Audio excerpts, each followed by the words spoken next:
Today we have Andreia Carvalho on the podcast. She's the creator of the Bikini Body Blueprint and specializes in helping women over 30 with body recomposition.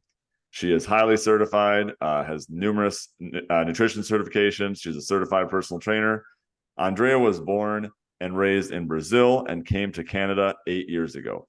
She competed in her first bikini show at 30 years old and saw firsthand how women were damaging their bodies with unhealthy practices to get lean. So after working in the automotive industry for a number of years, Andreia saw her calling and shifted gears to start helping women transform their own bodies. Now she's coached over 250 women to get lean and toned without another BS fad diet. Andreia, welcome to the show. Thank you so much. Thanks for having me, Luke. And thanks for the introduction as well. I feel important. Absolutely. Well, it's all true here. So Thank you. You know, everyone looks at you today, right? I mean, just looking, if you haven't seen Andreia before, I mean, she's very fit, you know, very muscular, lean, defined, toned. But as we were even just talking off air here before, like there seems like everyone in the fitness industry has overcome something to get there, because that's what a lot of times has made someone like Andreia become that, is because she had to overcome challenges and difficulties growing up with her body image, with her fitness, with herself. And today we're going to go through those. So let's start from the beginning. So what were things like for you growing up in Brazil, and how did you get into fitness? Okay, so growing up in Brazil, as we were talking before this, I was raised in a very tight and controlled environment by my dad. Obviously, out of love, I love my dad and I respect him so much. But now I can see how the controlled environment was, preventing me from experiencing things. I don't have the background in playing sports and doing all of the things. In Brazil, that's not very common for women to play sports, and sports is not something that people really put a lot of incentives on. So I didn't care for playing sports, and my parents also didn't care for me to play sports. At a very young age, we didn't grow up with much. Like, my family is like lower middle class family, blue collar. In Brazil, it's even lower than what it is perceived here in America. So we had enough to live well. And I think when I was like 7 years old, my parents gave me the option to either do ballet classes or English classes, that because they couldn't afford both. And thank God that I chose English, because I'm terrible at dancing. So that's when I started learning English, and that, looking back now, I can see how that little thing that I did when I was 7, that little decision that my parents took to invest in my education, that took me further down the road, because that planted me the seed of wanting freedom, wanting to experience a new culture, wanting to experience, a new world that wasn't possible back then in Brazil. Things are hard in Brazil. Things are a struggle. And I grew up in a family telling me, okay, this is what you do. You study, you get your education, you get a job, you work for that job for 35, 40 years, you retire, and you're grateful for it. And that's what you do, and you don't complain. And if you want to move out of that, and if you want more than that, that's not good. You're too ambitious, and ambition is wrong and ugly, and you can't be like that. You have to be grateful, and you have to follow this path. But I didn't want that. From a very young age, I was exposed to, okay, there might be something more out there. So really quick there, how did you even come up with that? You were exposed to, just be grateful what you have. How did you even get the idea that there was possibly more out there?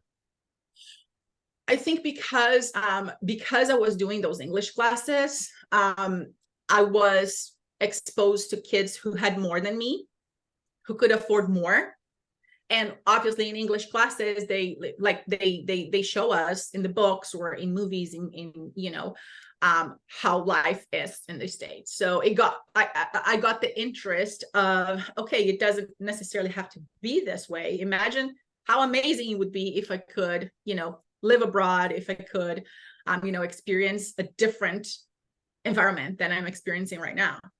Right. So I think that planted the seed, and just being exposed to that from a very, very young age. And like, I don't know where this comes from, but I've always been driven for more. I've always been driven for more, but always being super controlled by my dad, always being like, hey, this is what you're going to do. These are my rules. You don't get to choose. You don't get to say what you're thinking. You don't get to use your voice. Like, I was literally told this. You don't have an option here. You don't have a say in here. I make the decisions. From a very young age until I was about 20 something, that's what I heard from him, out of love, again, out of the wanting to protect me, but that creating in me that, that big drive to, I want to escape from this. I want out of this. I want to be in charge of my life. I want to make my own decisions, even if I fail, even if I make mistakes, because again, I wasn't brought up to make mistakes. I needed to be the perfect little girl. So that was basically my upbringing. And at around 17 or 18, I don't remember, my teenage years, that's when I started eating crappy food, because you're in school and then you go to McDonald's and then, those things are delicious, whatever. And you want to rebel from the good food that you have at home. So that's when I started developing a lot of symptoms like fainting, having low energy, headaches every single day, like feeling like crap. But so from that, I went to the doctor, and the doctor told me that I would become diabetic before the age of 30. Should I continue down that path? He diagnosed me with hypoglycemia and advised me to, just always have something to eat every 3 hours, whatever, eat low carb, but take care of your nutrition and exercise, because if you continue down this path, you're going to be diabetic before the age of 30. I did not want that. I did not want that. And I did not like the idea of not being able to eat sweets again. Believe it or not, that's very petty, but I did not like the idea of not being able to eat sweets anymore should I become diabetic. So that sparkled in me the curiosity about nutrition, the curiosity about exercise, the curiosity of, okay, even if I have an okay body, I still need to think about my nutrition. I still need to think about my health. Because just from what I look from the outside doesn't mean that I'm healthy in the inside. So that sparkled the curiosity to start researching and getting into nutrition, getting into fitness, and then getting into the gym specifically and lifting weights, which I think changed completely the trajectory of my life and how I see things now, because it builds resilience over time. It builds, just strength, inner and outer strength. It was more so out of elimination options for me, because I didn't like any sports. I didn't enjoy cardio. I didn't enjoy moving my body, really. I didn't. But then at some point I got into the gym, I started lifting, and in Brazil, every gym has to have like a personal trainer or a PE teacher that has to be there teaching you at least basic form and blah, blah, blah. So I got in the gym and I felt like, okay, this is fun. I feel strong, and I felt in control, which was something that I craved so much. And I could justify this to my dad, because again, my dad made all the decisions, including me joining the gym, including everything. That was my dad. I didn't do sleepovers. I didn't do nothing because he wouldn't allow me. So going to the gym was like, okay, at least here I have full control of what I'm doing. At least here I can be a badass. At least here I'm in charge. And that started building some confidence inside and out for me.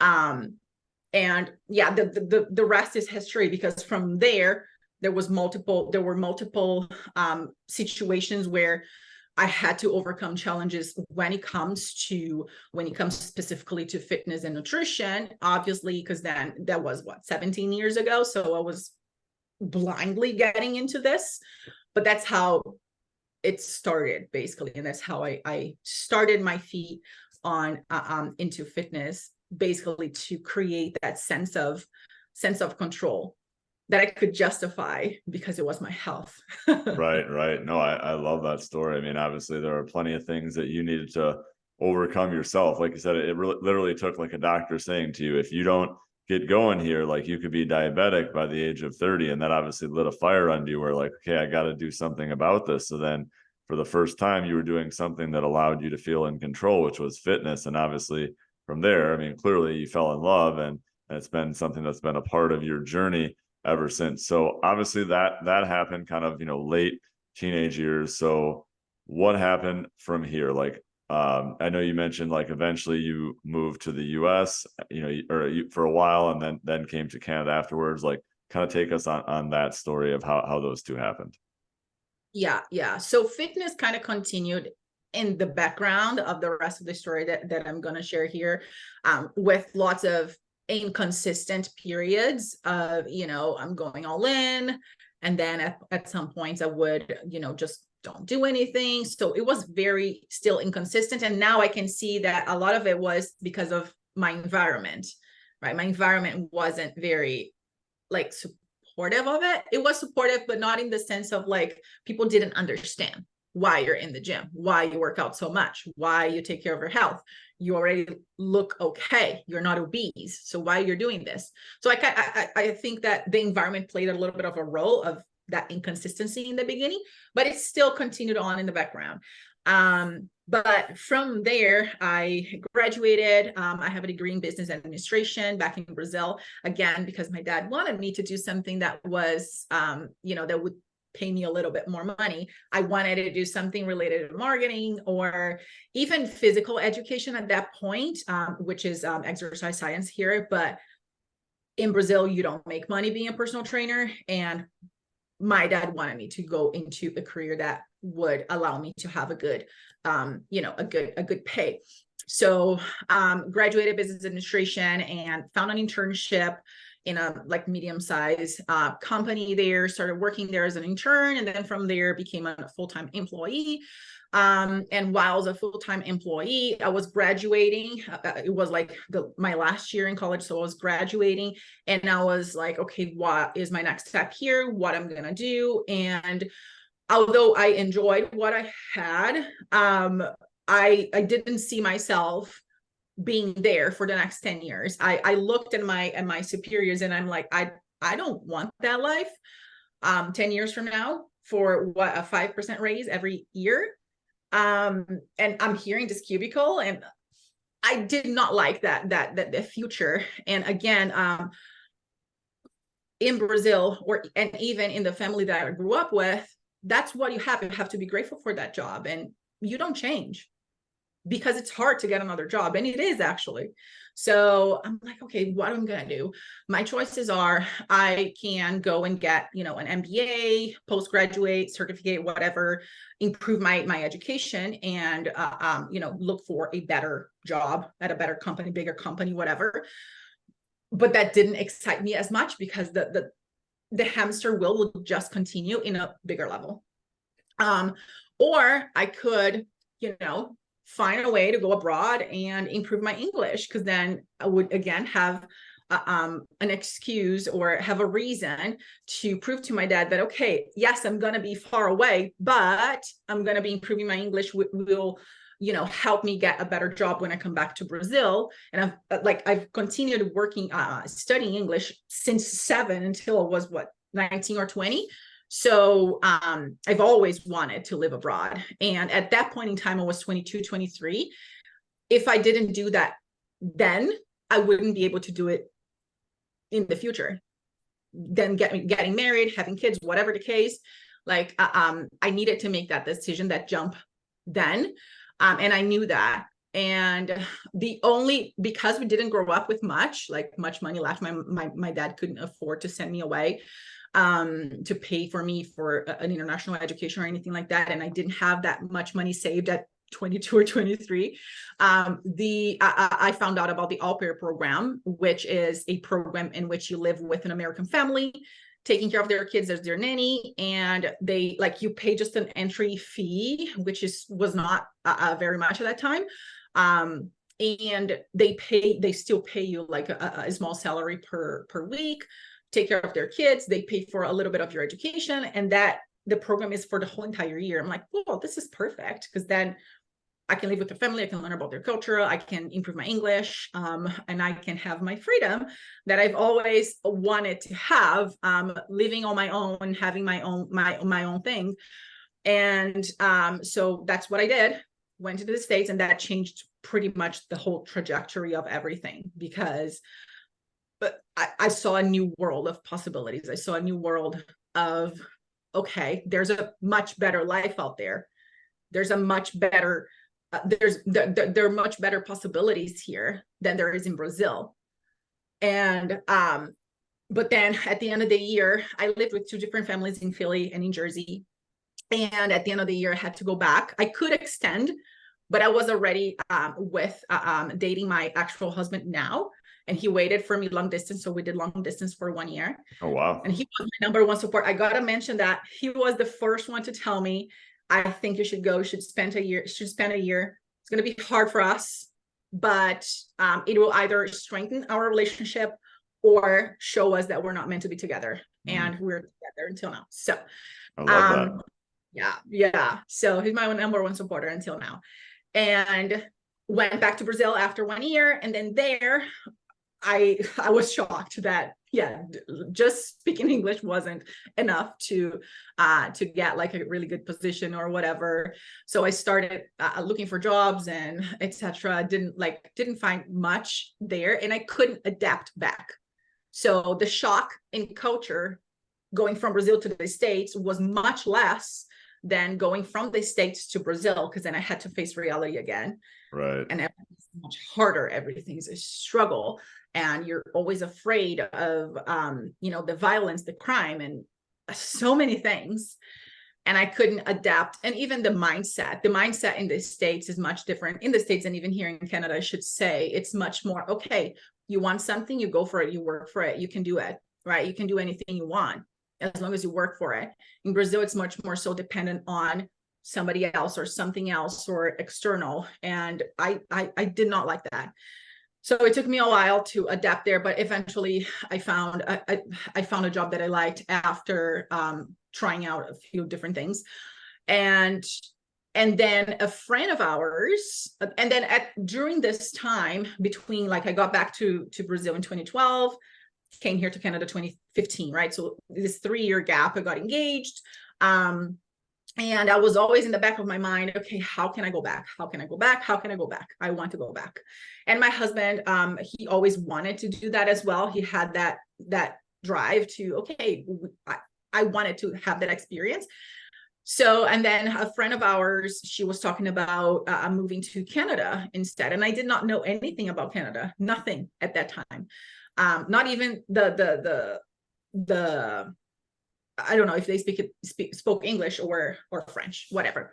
And she was telling us the possibilities of coming to Canada legally, which is much different than it is in the States, because in the States you kind of have to figure it out. There's not that many incentives for new immigrants. Pretty much the contrary. And Canada, they offer, like, they have a much bigger pool of opportunities in terms of, okay, this is what you can do if you're in this industry, this is what you can do. We want people here in our country. So there were many different programs. We started researching about it. We're like, okay, this is a possibility. Canada is close enough. I did not know anything about it. It's cold, but okay, let's start, right? Let's start the research. Let's see what's there for us. And to come to Canada legally, obviously, you have to go through immigration programs that depends on your experience back home, that depends on your age. There's different levels of points. And for us at that point, we were 25, 26, young. We didn't have much money. We didn't have much experience. The easiest way for us to come here was if we were married. So we were already engaged. So easy enough. Let's just get married. And one of us would go to school while the other would be granted a full work permit.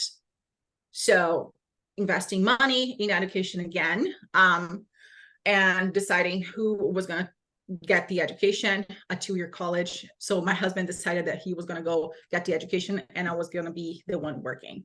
So that's how we end up in Canada. So initially yeah, initially he was a student and I was with my work visa working for the both of us, and he was studying, so we could still keep the visa, the legalities of things, and stay here. And then from there we started from scratch, right? So no credit, no one that we knew, nothing. Just So, dove head first right in, right? And yeah, I think that's just like you said, I mean, I think there's so many steps along the way here of, right, you know, you obviously had to overcome the, you know, maybe there was somewhat of guilt of leaving Brazil, or just like the desire to leave Brazil. And then eventually you did.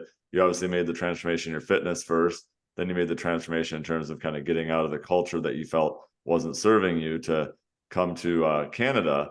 And then from here, obviously, you continued to work on your journey. So, you know, as we alluded to previously, you then proceeded to compete in your first bikini show at 30 years old. So how did that come about? okay, so just for context, when I lived in the States, that was the first time that I gained weight significantly, 20 pounds in 6 months. So I spent 1 year there. First 6 months, I gained 20 pounds. The next 6 months, I tried everything that I could to get rid of the 20 pounds to go back to Brazil at the same weight that I was before. So that was the first time that I did a lot of the mistakes that people do, like all of the supplements and hours of cardio and all of the things, right? In desperation to get rid of those 20 pounds that I had never gained before. And then coming to Canada, when we moved here, and all of again, we were a single income and we had very little. I was making very little money in the beginning. For the both of us, my husband working every summer, every single day, 7 days a week to kind of make ends meet and pay for the education and whatever. But one thing that I was 100% sure I wasn't going to do, I wasn't going to make the same mistake that I did when I lived in the States. And I wasn't going to gain that weight, the same weight that I gained before. So we prioritized having our food and our nutrition in check, at least the best of our abilities, just so we did not gain all of that weight that people claim to gain as soon as you move to a new country. So from there, I was coming to Canada because things here are a little bit more affordable, and now I was in control. I wasn't living with my parents anymore. I was in control of our what we did. It was much easier to take care of my nutrition, right? To keep things in check and to work out.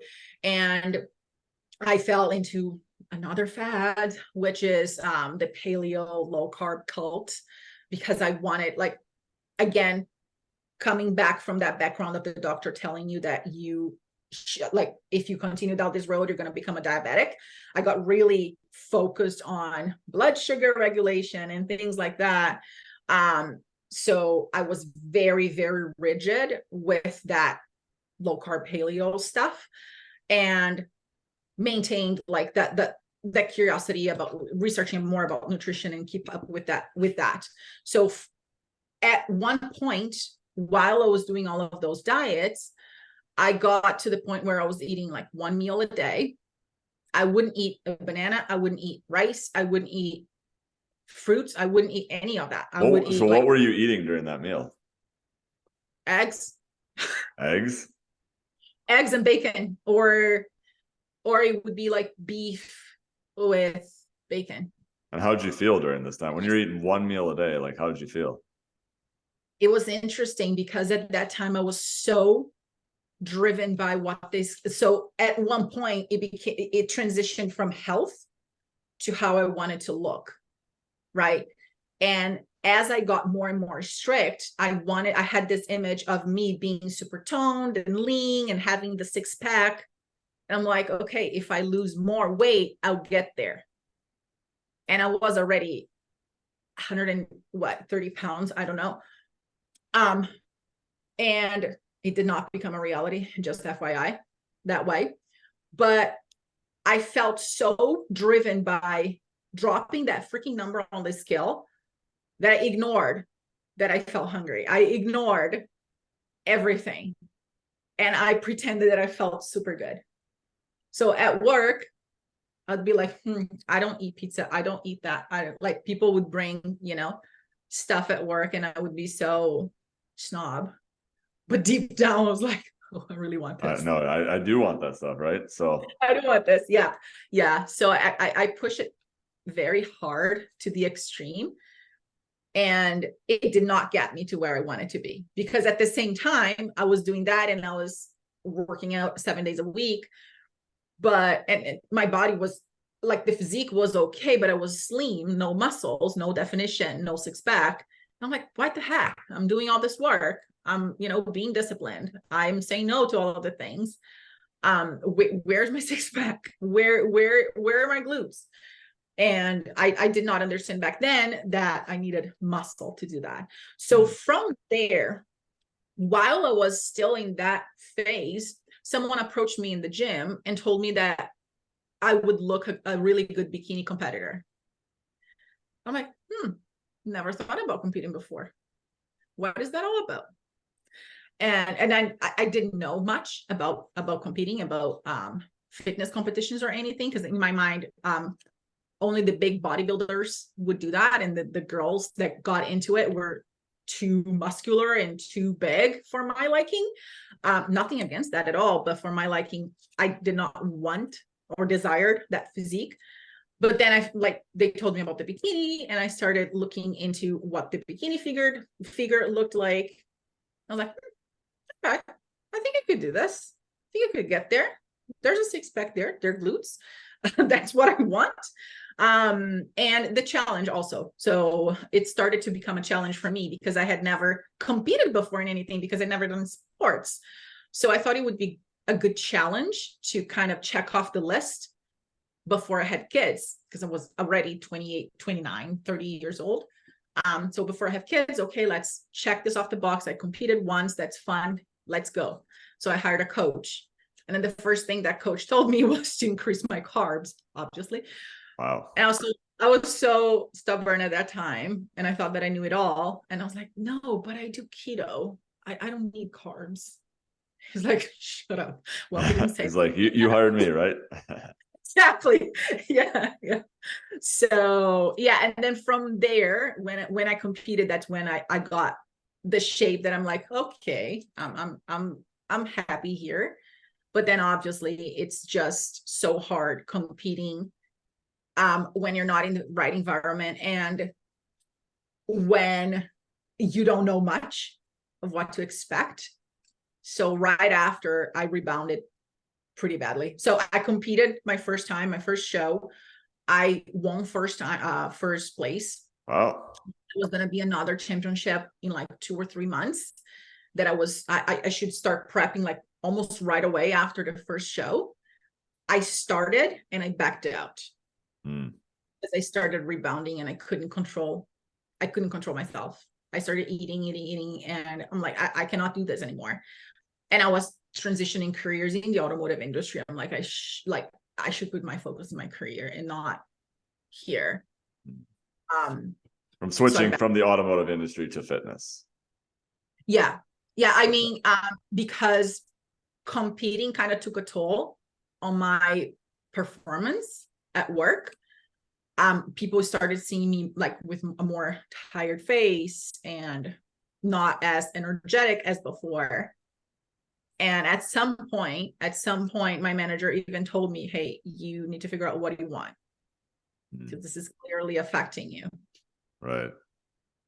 And it was. Then I decided to back out from that second show, which now looking in hindsight, I'm like, damn it, I should have pushed it. Yeah. But it wasn't right. I didn't know what to expect post-show. I had a good coach, but I did not have the best guidance in the world. So, and it was the first time doing this, so I didn't know what to expect post-show specifically. And that, yeah.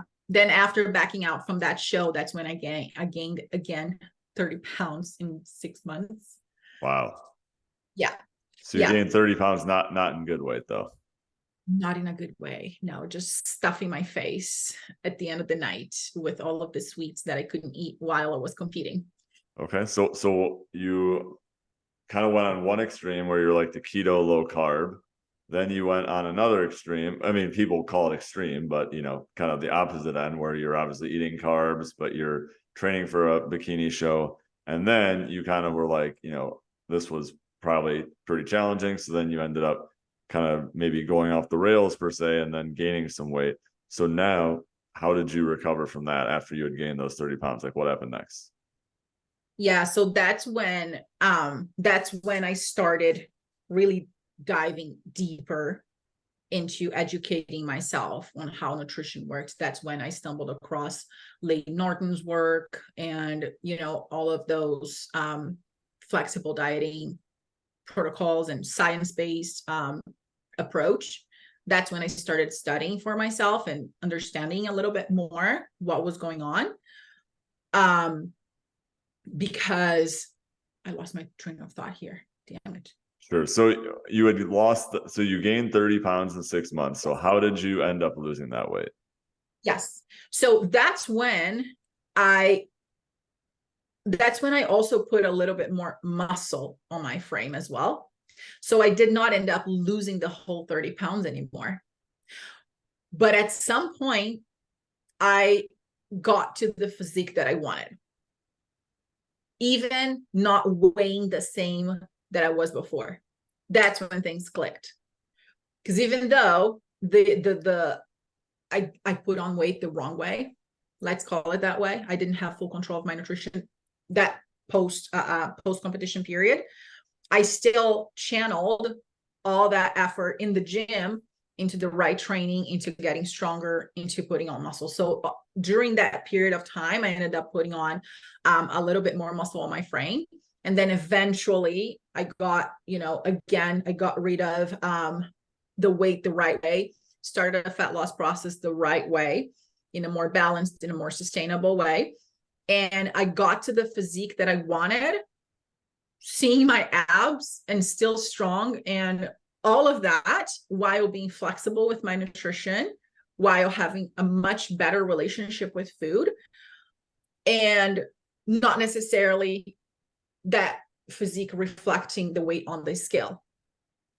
So in that case, then, what were a couple of the big key differences for you in your training and in your nutrition, like specifically that led you to have a better relationship with your food, still achieve the physique you want? I mean, in fact, the actual physique you wanted versus kind of the leaner, thinner one.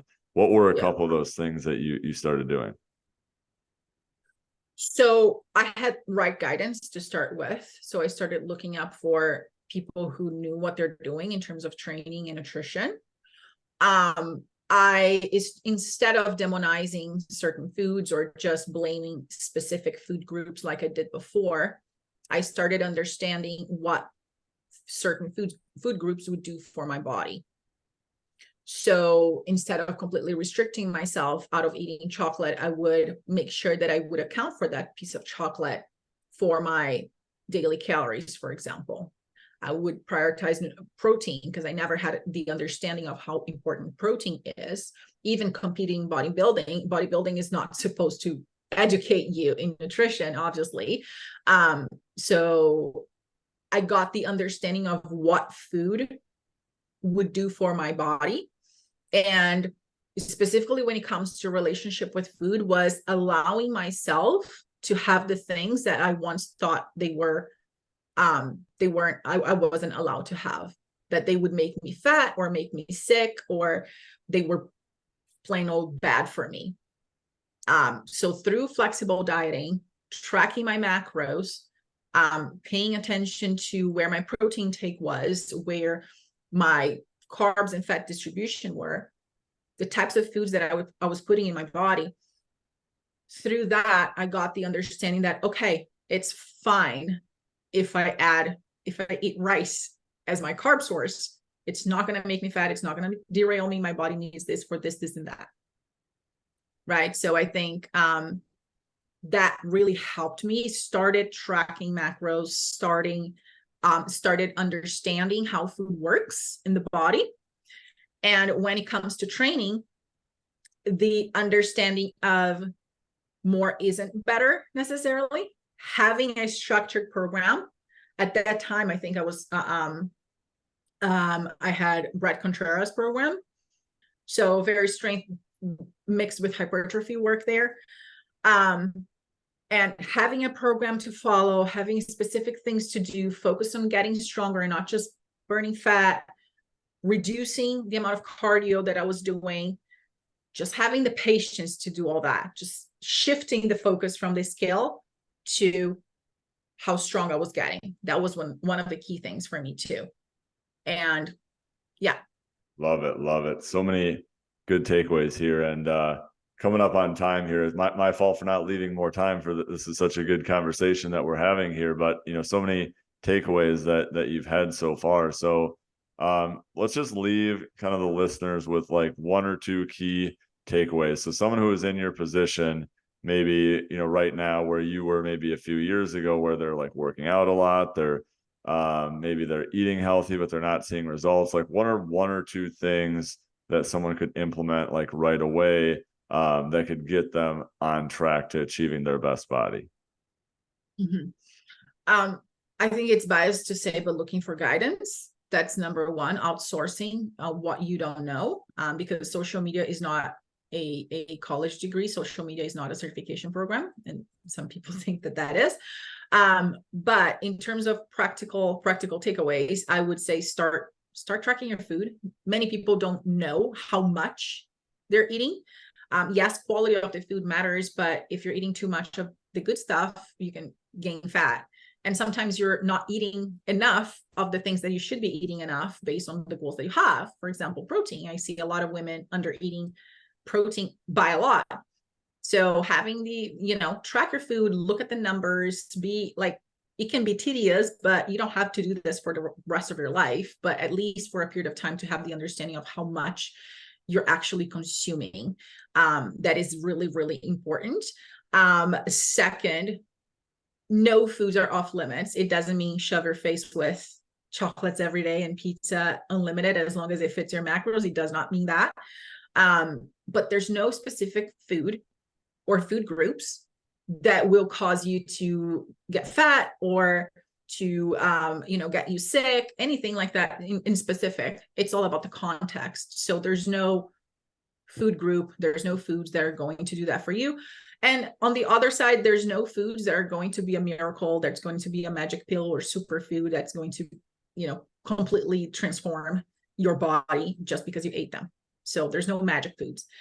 And third, following a structured program when it comes to training, not do random stuff. If you do random things in the gym, you're going to get random results. So if you have specific results that you want to achieve, you want to build a specific body part, or you want to look toned and you want to look fit, you are talking about wanting muscle. And if you want muscle, you want to follow a specific program for that, to make sure that you're doing enough for what you need and not more and not less. So you're tracking what you're doing in the gym. So I think that those would be the three biggest takeaways. Love it. Love it. Yeah. Such good takeaways. I can resonate with a lot of those as well. And what we do with our program and our clients. And yeah, I think it's so important to have that flexibility, but still be able to achieve the goals and results that you want. So let's just finish up with, where can people find out more about you? Like, where's a good place if people are listening? They're like, hey, Andreia's message really resonates with me. Where are a couple places people can find you? Basically on Instagram, Andreia Carvalho Fitness. So ANDREIA Fitness. I know it's a big name. So Andreia Carvalho Fitness is the best place to find me on Instagram and connect with me there. Awesome. Awesome. Well, we appreciate your time so much today, Andreia. So many takeaways. I think that a lot of people can resonate with many parts of your story, and you're living proof that when you put your mind to something and when you're determined, you can achieve it. Awesome. Thank you so much for having me, Luke. That was a